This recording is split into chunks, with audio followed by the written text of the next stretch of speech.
내무부 장관에게 승인을 득하기 굉장히 최적화된 여러분 아버님들 잡아볼 기회입니다. 지금이에요. 안녕하세요. 오링TV의 편집자 오필입니다. 드디어 우리가 기다리고 기다리던 팰리세이드 아니겠습니까? 아, 그렇죠. 팰리세이드 영상을 한 5년 전인가요? 그때 올렸을 때 엄청나게 그 조회수가 높았던 그 기억이 좀 있거든요. 아, 그럼요. 그때 실물의 팰리세이드를 바라보면서 트렁크를 직접 할 때 옆에서 이게 누우면 얼마나 됩니까? 라고 물어보셨던 그 아버님이 어렴풋이 생각이 나네요. 지금 새로 나온 팰리세이드를 보면서 다시 한 번 더 안타까움을 생각하지 않으실까? 이제 5년쯤 됐으니까 그죠? 이제 새 차로 바꿀 때 됐죠. 바꿀 때 됐죠. 그럼요. 이제 겨울마다 나오는 이 시즌마다 나오는 팰리세이드라고 볼 수 있을 것 같은데요. 지금 이번 새로 나온 디 올류 팰리세이드 과연 우리 아버님들의 마음 훔칠 수 있을까요? 한번 들어가 보시죠. 오링. 5년 만에 새롭게 찾아온 디 올뉴 팰리세이드 신형 모델이 되겠습니다.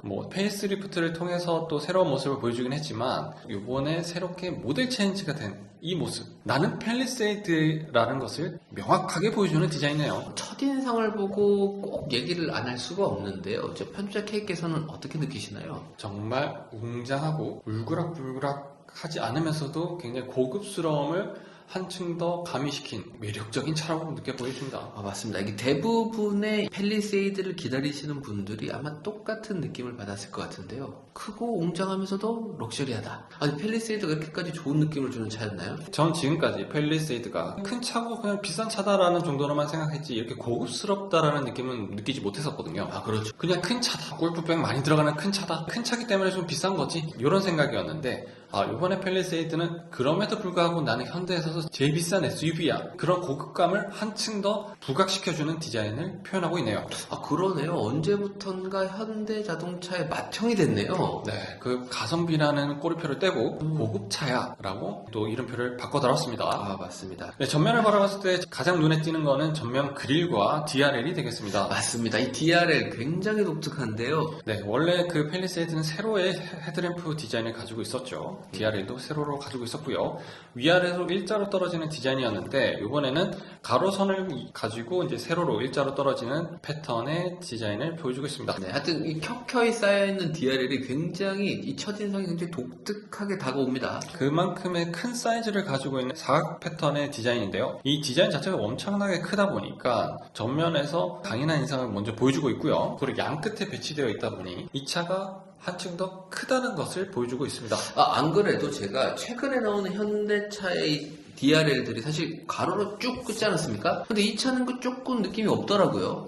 있습니다. 어디 있나요? 가운데 그릴을 보십시오. 지금 여기 숨어 있어요. 어디에서 두 번째 칸을 보시면 아. 얇게 표현되어 있는 수평 라인이 있습니다. 몰랐네요. 저 DRL 2층, 그쵸? 위에서부터 두 번째 라인에 헤드램프와 함께 쫙 가운데 있었네요. 네, 헤드램프 라인과 같이 이어져 있죠. 몰랐어요. 약간 현대 패밀리 맞네요. 그러면서 전체적으로 그릴 형태가 가로의 디자인으로 되어 있어서 옆으로 넓다라는 것을 강조해주고 있습니다.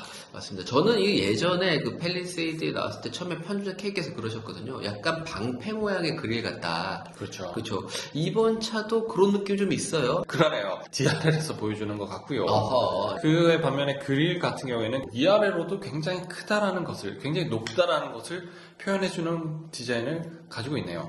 맞습니다. 이 한동안 약간 둥글둥글한 모습이 많았지 않습니까? 그렇죠. 최근에는 이 각진 모습을 보여주다 보니까 이 차들이 조금 더 크고 웅장하고 굉장히 멋들어진 느낌을 보여주는 게 참 최근 트렌드인 것 같아요.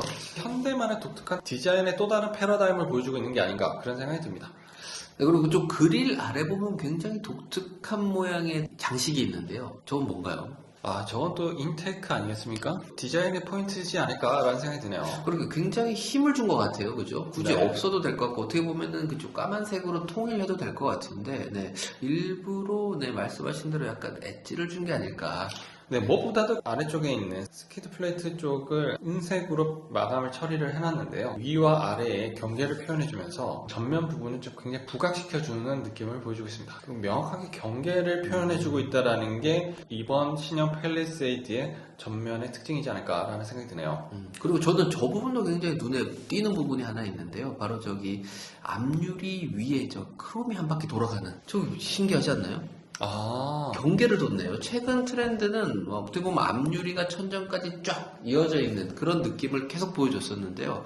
여기는 보니까 선을 그어놨습니다. 왜 저럴까요? 네, 이 부분은 경계를 명확하게 해주고 있는 게 이 차의 특징인데 그 중에 하나로 보여주고요. 이 라인은 뒤쪽 라인의 연결선 중에 하나입니다. 그것도 나중에 옆을 보면 또 알겠네요. 이따가 공개해 드릴게요. 네, 네. 그리고 저는 이 본닛을, 엔진 후드를 봤을 때, 본닛을 봤을 때 굉장히 독특한 부분이 있는데요. 바로 저 캐릭터 라인입니다. 이런 디자인은 제가 처음 봅니다. 가운데가 음영으로 표현이 되어 있네요. 그러니까요. 보통은 저 현대 그 엠블럼을 그쪽 기준으로 뭔가 이렇게 쫙 퍼져나가는 느낌을 보였다면, 요거는 약간 위에서 찍은 듯한, 그지 않나요? 네. 되게 의외의 모습이었습니다. 독특하네요. 그렇죠. 그리고 또 이 각도에서 봐서 그런지 이 그릴과 어떻게 보면 한 세트로 보이지 않습니까? 디자인 부분들이 굉장히 많이 반영이 됐네요. 맞습니다. 어떻게 보면 좀 재미진 요소들이 좀 있어요. 이 측면에서 바라보는 팰리세이드의 모습은 정말 고급차를 표현해주고 있네요. 이 디자인이 어디서 많이 봤다라고 생각이 됐는데 그 레인지로버요. 근데 레인지로버의 디자인이 곳곳에 느껴지는 모습입니다. 아무래도 이 SUV의 어떻게 보면은 대명사라고 할 수 있죠. 이 레인지로버 모델들이 아무래도 좀 표준을 가져간 게 아닐까 싶긴 합니다. 하지만 이 모델을 봤을 때 저는 좀 색다른 것 같아요. 현대스럽게 해석한 디자인이라고 볼 수 있을 것 같은데요. 근데 지금 팰리세이드는 패밀리 카로서의 역할에 좀 더 포인트가 맞춰져 있는, 그러다 보니까 더 고급스럽게 나온 디자인인 것 같아요. 말씀하신 대로 조금 더 럭셔리카, 랜드로버라든지 하다못해 좀 약간 그 요즘 롤스로이스 같은 것도 약간 이렇게 각지게 나오지 않습니까? 약간 그런 느낌을 많이 보입니다. 좀 눈에 띄는 부분은 각으로 표현이 되어 있다는 부분입니다. 어디 부분인가요? 저 위에서 A필러에서부터 이어지는 각, 그리고 루프라인이 쭉 수평으로 이어지면서 D필러에서 각을 이뤄서 또 내려오게 됩니다. 근데 더 놀라운 건 위아래를 은색으로 경계를 표현해 줌으로써 그 각이 더욱더 도드라져 보이는 모습을 보여주고 있습니다. 아까 편집 K께서 말씀하셨던 그 앞유리 위에 있던 그 은색 테두리가 여기 D필러까지 나가오네요. D필러의 은색은 굉장히 강렬하면서 이 차가 가볍지만은 않다. 뒷부분은 튼튼하다. 무게감을 좀 뒤쪽으로 실어주고 있는 게 아닌가라는 생각이 드네요. 맞습니다. 아무래도 저기 D필러에 저렇게 두껍게까지 할 필요는 없었거든요. 그런데도 불구하고 D필러를 굵게 하고 또 각도를 줬어요. 저 느낌은 약간 최근의 트렌드인 쿠페형처럼 약간 보이기 위한 약간 디자인적인 요소가 아닐까 싶기도 하고요. 그리고 또 어떻게 보면 연결되어 있는 저 루프렉조차도 어떻게 보면 은색으로 만들어져 있어요. 네, 그래서 이 차가 무게 중심이 자칫하면은 앞으로 갈 수 있었던 것을 뒤쪽에 무게 중심을 실어주면서 차의 디자인의 밸런스를 잘 잡아준 것 같습니다. 그리고 또 하나 재밌는 게 있는데요. 바로 저 3열에 있는 유리가 굉장히 크네요. 네, 이 뒤쪽에 오버행이 이전보다는 좀 넓어졌고요. 휠 베이스도 넓어지면서 그 3열의 공간이 어느 정도 이전보다는 좀 넓어지지 않았을까 라는 기대감을 가지게 해주는 그런 유리 사이즈로 보여집니다. 맞습니다. 아무래도 이 3열은 예전에 3열까지 있어요가 장점이었다면 이제 3열의 거주성을 좀 많이 고민을 할 수밖에 없거든요. 뒷바퀴 위에 어떻게 보면 앉아야 되기 때문에 거기서 오는 불편함들이 있었는데 이제는 이제 뒷타이어 위에 앉아도 불편하지 않아요까지 창밖도 충분히 넓게 볼 수 있고 그다음에 헤드룸도 충분히 넉넉하고 그죠? 그리고 등받이까지 조절되는 충분히 3열의 거주성까지 고려되어 있는 이런 디자인이 아닐까 생각이 듭니다. 이 후면의 모습을 보면 심플합니다. 네, 후면의 리어 스포일러 부분이 GV70 이전 디자인과 같이 아래쪽으로 꺾여있는 그런 모습을 가지고 있고요. 스포일러에 약간 멋들인 거 괜찮은 것 같아요. 그리고 또 SUV들이 약간 좀 저는 아쉽다고 보는 게 좀 후면에 있는 리어 와이퍼였는데요. 네. 이 와이퍼들이 좀 숨으면서 굉장히 디자인적으로 깔끔해진 거 좀 굉장히 마음에 들어요. 그 다음에 리어 부분은 전면에 있는 DRL, 후면에 있는 리어 램프 똑같이 결을 같이 해주면서 앞뒤의 밸런스를 잘 잡아주고 있네요. 그러고 보니까 이 깜빡이가 어디 있나요? 네, 깜빡이는 리어 램프 왼쪽에 세로로 숨어 있습니다. 세로의 모습을 보이시죠?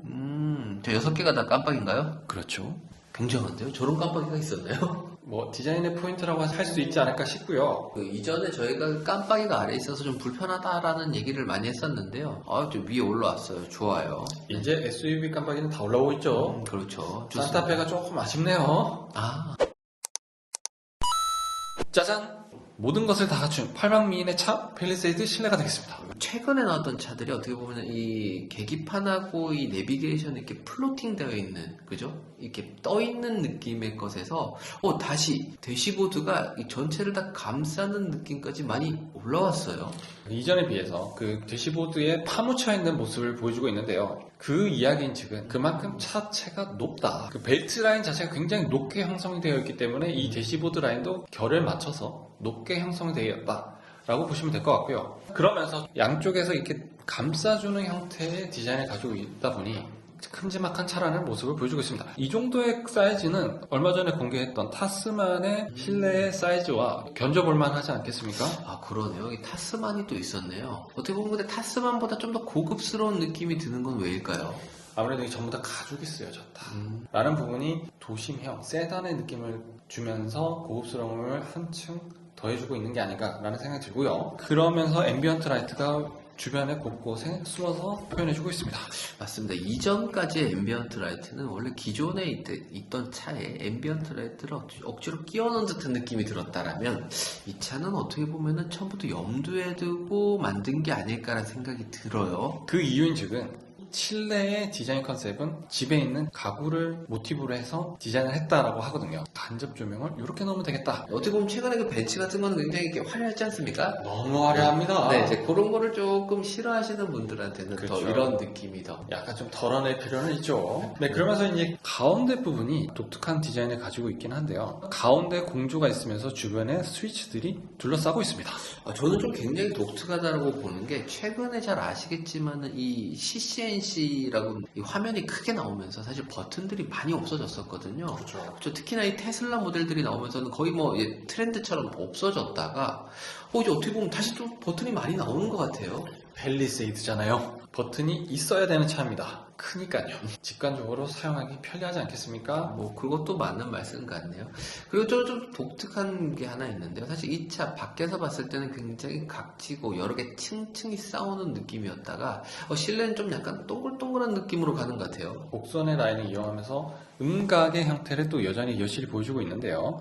뭐 대시보드에서도 음각, 공조벤트 주변을 둘러싸고 있는 이 부분도 음각의 디자인을 차용하고 있습니다. 그와 함께 암레스트 부분들이 끊어진 디자인을 가지고 있는데요. 여기서 또 고급감이 또 하나 더 있네요. 센터 콘솔이 양문형이에요. 양문형이에요. 안 그래도 저거를 꼭 얘기를 드려야 될 것 같은데요. 많은 분들이 기대하고 있는 9인승. 그렇죠. 네. 이 9인승 시트가 어떻게 되나 봤더니 이 1열이 3명이 앉을 수 있더라고요. 지금 이 부분이 세워진다고 하더라고요. 저 부분이 세워지면서 1열에 3인승이라고 하는데요. 저 부분이 세워지게 되면은 저기서 쓰고 있는 부분들이 다 없어진다. 근데 실질적으로 생각을 해보면 저런 것까지 불편을 가미해서 아무리 탈 일이 있을까요? 9인승이라고 하는 거는 명목상 9인승, 하지만 실질적으로는 6인 인상만 타서 버스 전용 차로를 달리겠다. 그런 장점만 뽑아서 이용하지 않을까라는 생각이 드네요. 어떻게 보면 최적화되어 있네요. 그렇죠. 이 부분 또한 아버님들의 마음을 사로잡는 패밀리카의 장점을 내세우면서 승인을 받기 편하게 해주는 포인트지 않을까 싶네요. 그러네요. 내무부 장관님, 이 차는 버스 전용 차로를 갈 수 있습니다. 네, 그리고 세금 혜택도 받을 수 있습니다. 그런 것도 있군요. 그리고 제가 좀 유심히 봤던 게 하나 있는데요. 실내가 굉장히 고급스럽더라고요. 네. 왜 그런가 봤더니 저기 보시면 이 헤드레스트에 저 캘리그라피라는 문구 같지 않나요? 그러네요. 그렇죠. 이 캘리그라피는 좀 더 비싼 모델, 좋은 모델. 네, 과연 승인이 가능할지. 아무래도 이 일반 모델이 사실 저는 좀 궁금하거든요. 그렇죠. 흔히 얘기하는 깡통 모델들도 과연 이럴 것인가? 과연 궁금합니다. 팰리세이드 실내 모습. 그 누가 봐도 굉장히 멋있는 고급스러움을 가지고 있는 차입니다. 네, 지금까지 저희가 5년 만에 새롭게 나온 The All New 팰리세이드를 한번 알아봤는데요. 외관도 그렇고 실내도 그렇고 새롭게 디자인된 고급스러움을 한층 더욱더 가미한 신형 팰리세이드가 되겠습니다. 그럼에도 불구하고 왜 이렇게 허전한 걸까요? 이것은 실물을 보면서 해결해 봐야 되겠죠. 실물이 공개되는 그때 저희가 허전하게 생각했던 부분들이 어떤 것인지, 그리고 실물에서는 어떤 장점들이 있는지 하나씩 한번 알아보도록 하겠습니다. 내무부 장관에게 승인을 득하기 굉장히 최적화된 여러분, 아버님들 차 바꿀 기회입니다. 지금이에요! 네, 지금까지 오린 TV의 편집자 K 오피디였습니다. 감사합니다. 지금 당장 가십시오, 내무부 장관님!